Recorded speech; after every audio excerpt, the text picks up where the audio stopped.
രണ്ട് സൈഡിലെ മുടിയും രണ്ട് രീതിയിലാണ് കിടക്കുന്നത്. ഇത് എങ്ങനെയാണെന്ന് അറിയണോ? ബാ കാണിച്ചു. ആദ്യം തന്നെ നല്ലൊരു ഹെയർ സെറം എടുക്കാം. ഞാൻ ഈ ലോറിയലിന്റെ ഹെയർ സെറം ആണ് കേട്ടോ കുറെ വർഷങ്ങളായിട്ട് യൂസ് ചെയ്യുന്നത്.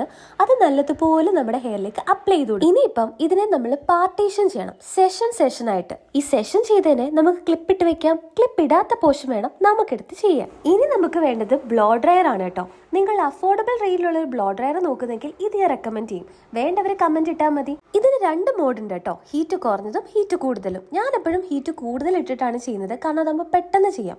ഇനി ഈ ബ്ലോ ഡ്രൈ ചെയ്യുമ്പോൾ നമുക്ക് ഏറ്റവും ആവശ്യമായ കാര്യം ക്ഷമയാണ് ഗൈസ്.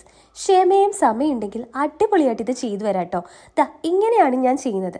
ഇങ്ങനെ നല്ല ടൈറ്റായിട്ട് ഇത് വലിച്ച് കുറച്ച് അധികം നേരം എടുക്കും. ഈ ഒരു സൈഡ് തന്നെ ചെയ്യാൻ അരമണിക്കൂർ മേലിലെടുത്തു. അപ്പോൾ സമയമുള്ളവർ മാത്രം ഈ പണിക്കിറങ്ങിയാൽ മതി കേട്ടോ.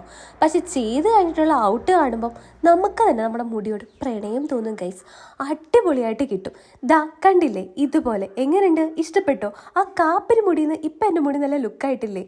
അപ്പോൾ ഇതിന് ലിങ്ക് വേണ്ടവർ കമൻറ്റ് ചെയ്യണേ. അപ്പം ഞാൻ ലിങ്ക് എന്തായാലും കൊടുത്തേക്കാം. അപ്പം നമുക്ക് ലൈക്ക് ചെയ്യുക, ഷെയർ ചെയ്യുക, കമൻറ്റ് ചെയ്യുക, സബ്സ്ക്രൈബ് ചെയ്യുക. അപ്പോൾ ഓക്കെ, ബൈ. നെക്സ്റ്റ് വീഡിയോ കാണാം. ടാറ്റാ.